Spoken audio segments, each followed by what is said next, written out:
So, liebe Freunde, ich bin's, der Manuel Schad von SWD Sports, neben Mr. Jörg. Jetzt gibt es kein Zurück mehr.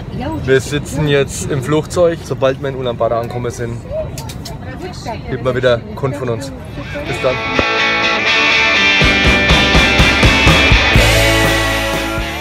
Ja, Jörg, kannst du dich noch daran erinnern? Ja, da kann ich mich sehr gut erinnern dran.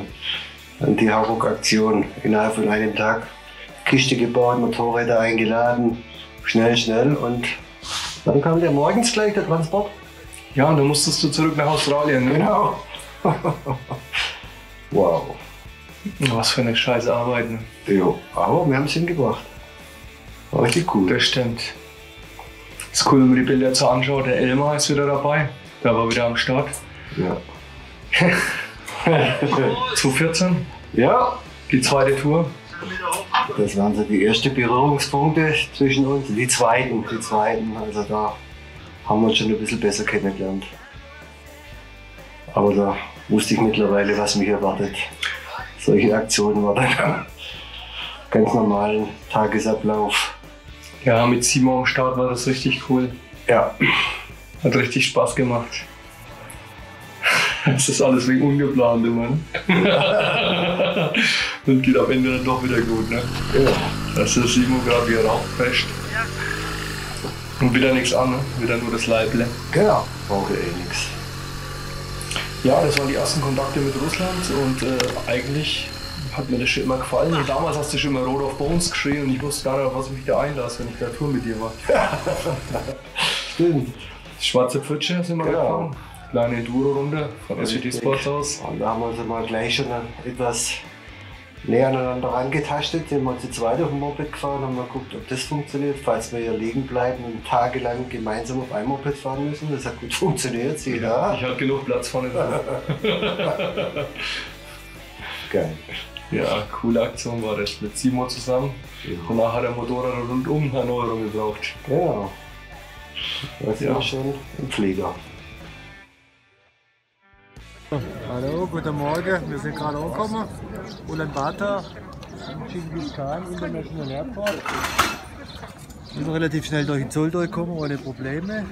Das Gepäck hat ein bisschen Weile gedauert. Für das, dass wir Business Class geflogen sind, machen wir die letzte unsere Tasche gekriegt haben. Aber das ist scheißegal. Ist alles da, das Abenteuer kann losgehen. Willst du was zur Temperatur sagen? Was sagt ihr? Da 6 Grad haben sie gesagt im Flugzeug. Ja, guck dir mal die Berge. Ja, das könnte ja ein bisschen mehr als 6 Grad sein, das ist top. Ja, alles klar. Weitermachen. Also, das Abenteuer fängt schon an. Wir sitzen jetzt in so einem abenteuerlichen Taxi. Da ist der Traum vorne da drauf. This is not Germany, Mongolia. Ja, Mongolia, ja. Yes, Germany one time. No, bridge into this. Wir kontrollieren jetzt ein bisschen, was der Bub mit uns macht. Ne? Dresden, Dendes. Ja, der kann sehr gut Deutsch, unser Freund. Ne?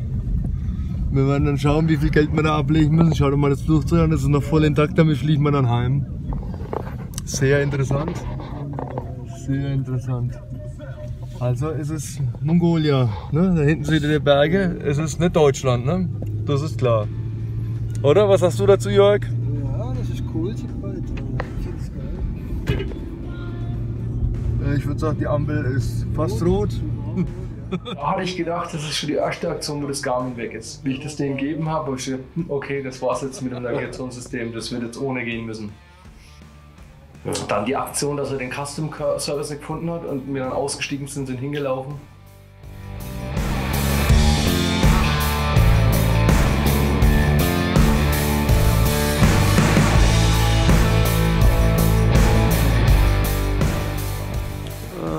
So, hallo.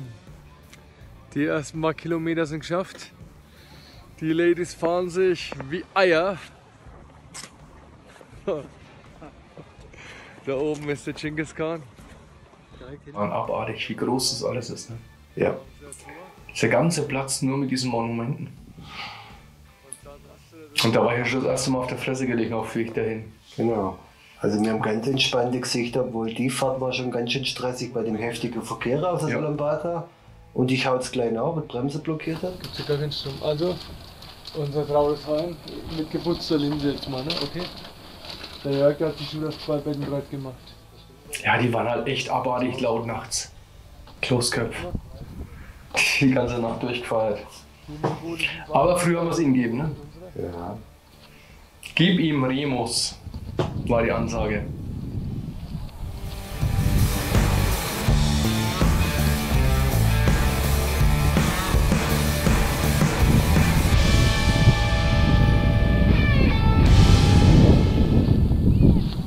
Mike hat jetzt abgesattelt und dann wegen die Bergen aufgefahren mit den Scheißhäusern, ne?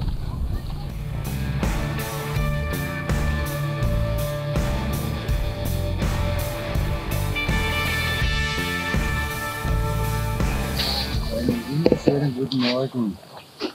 Video zum Tag 2, unsere erste Nacht in einem mongolischen Camp, teilweise mit Jürgen, teilweise mit Holzhütten, war ein bisschen laut. Die Mongolen, die lieben es zu feiern. Wir haben hier Rambazamba gemacht bis um 2 in der Früh. Aber nun machen wir Rambazamba, in Kürze starten wir die Motoren und dann geht's los zum zweiten Teil. Und wir hoffen, dass wir ziemlich weit in die russische Grenze kommen. Sag mal, wann wir heute aufgestanden sind. Weg haben wir gestellt auf 4:30 Uhr. War richtig geil, war schon hell, aber ziemlich kalt noch am Morgen, muss man sagen. Also ist ziemlich frisch noch hier. Update-Uhrzeit jetzt 6 Uhr und jetzt sind sie gleich alle wach, weil die haben uns gestern auch wach gehalten, die Arschlöcher. Dann machen wir richtig klar. Also, Party.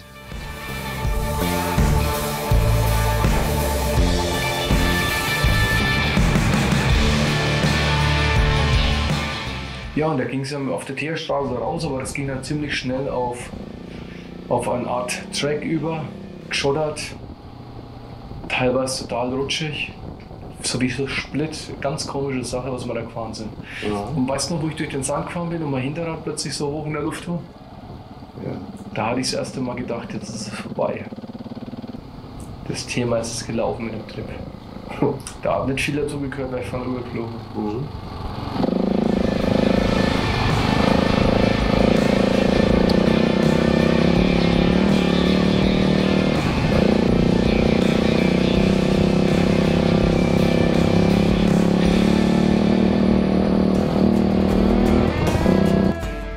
Das war landschaftlich geil und einfach drauf zufahren. Ja. Wir sind ja oft bloß über die Wiese gefahren, wir haben ja gar keine Spuren, keinen Dreck gehabt, wir sind bloß auf der Karte irgendwelche Punkte hinterher gefahren, Koordinaten und Ja, bloß diese Spalten zwischen denen, die Ja, waren jetzt so genau, einfach, die diese waren- Erdspalten, wenn du reinfällst, ist einfach mal aus. Ne? genau.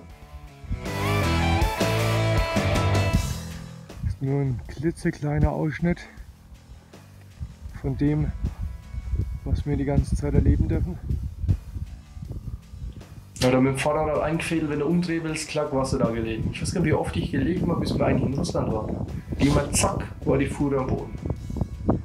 Einfach nur gigantisch.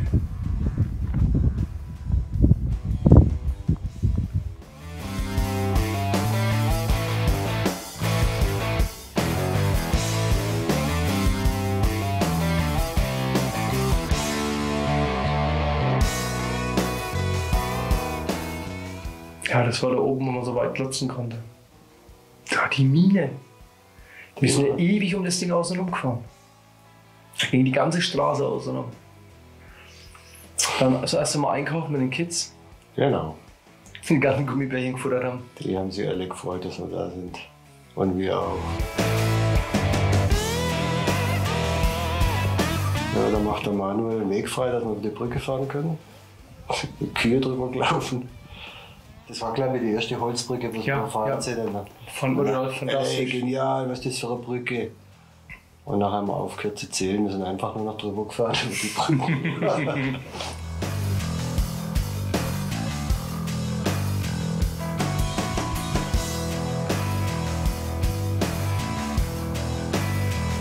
Ja, aber das mit dem Zoll, ne, das ging zu schnell. Wir waren in diesem Dorf, wollten nochmal essen und dann sagt die, ja, da vorne ist der Zoll. Genau. Ja, wie jetzt? Ja, der kommt jetzt gleich. Ja. Mongolei, Russland.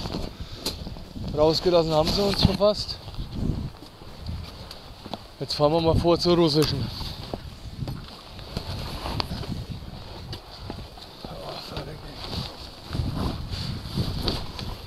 Wie die alten Männer steigen mir auf. Ausgereist von mal schnell aus dem Land. Der mongolische Behördenkram, der hat sich auch relativ in Grenzen gehalten. Bloß bei den Russen war es dann komisch.